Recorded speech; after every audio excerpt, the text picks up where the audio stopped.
Bismillahirrahmanirrahim. Assalamualaikum warahmatullahi wabarakatuh. Selamat siang semuanya. Perkenalkan, saya Anggi Melani dan rekan saya Uli Akbar. Kami perwakilan dari kelompok 1, yang mana di sini kami akan memberikan informasi kesehatan terkait bahaya merokok di dalam rumah. Nah, sebelumnya teman-teman ada yang suka merokok nggak sih di dalam rumah? Sebenarnya merokok dalam rumah itu berbahaya karena zat beracun yang ada pada rokok itu akan menempel pada dinding, barang, ataupun lain sebagainya. Dan membuka jendela itu tidak menghilangkan zat tersebut, karena zat tersebut itu akan menempel berhari-hari ataupun berminggu-minggu pada ruangan kita. Nah, mengapa sih merokok dalam rumah itu berbahaya? Karena asap rokok itu tidak hilang hingga 3 jam. Residunya itu akan menempel pada barang, karpet, dinding, baju, dan lain sebagainya. Karena partikel asap rokok lebih kecil, sehingga mudah berpindah ruangan meskipun pintu tertutup. Asapnya berada dalam napas perokok, menempel pada pakaiannya, rambutnya, kulitnya, dan lain sebagainya, sehingga kemampuan pergi akan terbawa. Nah, mengapa tidak boleh merokok?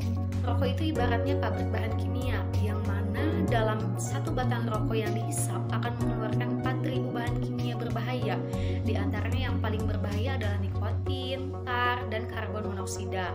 Yang mana nikotin menyebabkan ketagihan dan merusak jantung dan aliran darah, tar menyebabkan kerusakan sel paru dan kanker, serta karbon monoksida menyebabkan berkurangnya kemampuan darah membawa oksigen sehingga sel-sel tubuh itu akan mati.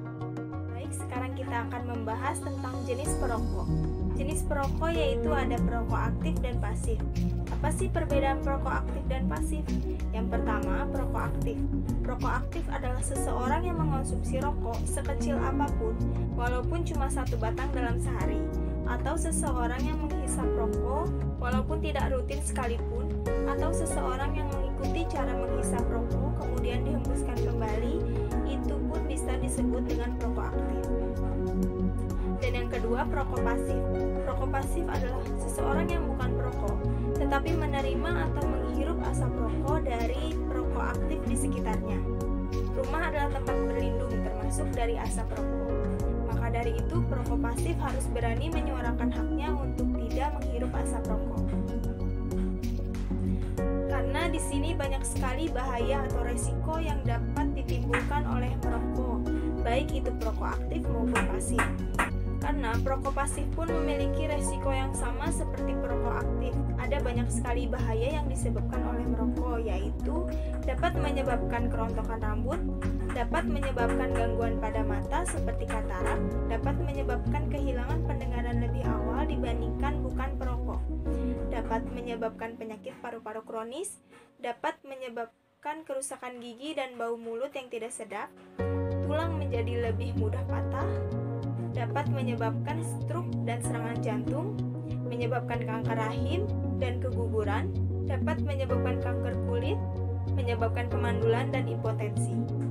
Maka dari itu, bagaimana sih cara untuk berhenti merokok? Di sini ada 3 cara untuk berhenti merokok, yaitu berhenti seketika, menunda, dan mengurangi. Yang pertama yaitu seketika.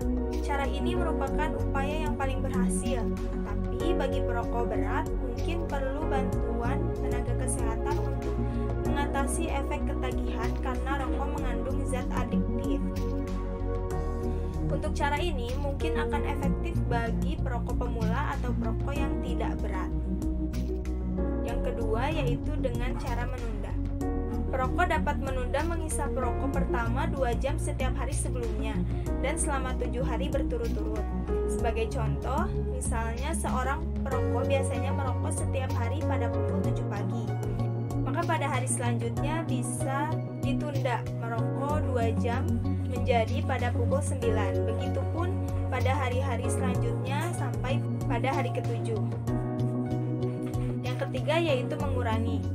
Jumlah rokok di setiap hari dikurangi secara berangsur-angsur dengan jumlah yang sama sampai 0 batang pada hari ke-7 atau hari yang sudah ditentukan. Misalkan dalam sehari seorang perokok menghabiskan 28 batang rokok. Maka si perokok dapat merencanakan pengurangan jumlah rokok selama 7 hari dengan jumlah pengurangan sebanyak 4 batang per hari.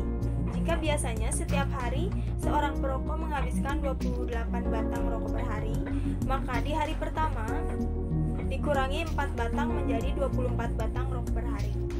Di hari selanjutnya dikurangi lagi 4 batang menjadi 20 batang per hari, kemudian dilanjutkan seterusnya sampai 0 batang.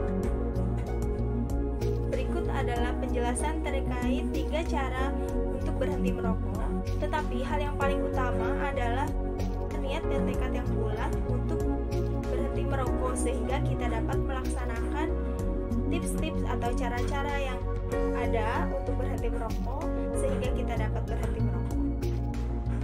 Selanjutnya, ada link video terkait bahaya merokok yang akan kita share nanti dan bisa diakses di YouTube. Baik, cukup sekian pembahasan hari ini terkait bahaya merokok di dalam rumah. Kesimpulannya, untuk para perokok aktif, agar tubuh kita tetap sehat dan terhindar dari berbagai macam penyakit dan dampak dari bahaya merokok, maka usahakan untuk mengurangi bahkan menghentikan mengonsumsi rokok. Minimal untuk tidak merokok di dalam rumah dan dapat merokok di kawasan yang sudah disediakan. Dan untuk perokok pasif, kita memiliki hak untuk tidak menghirup asap rokok, sehingga yang bisa kita lakukan adalah untuk mengingatkan agar kesehatan keluarga tetap terjaga. Orang terdekat kita di rumah untuk tidak merokok di dalam rumah dan terhindar dari berbagai macam bahaya dan resiko yang disebabkan oleh merokok. Cukup sekian pembahasan hari ini. Terima kasih sudah meluangkan waktunya untuk menonton dan menyimak pembahasan pada hari ini. Mohon maaf karena masih banyak kekurangan. Cukup sekian dari kami, semoga bermanfaat. Wassalamualaikum warahmatullahi wabarakatuh.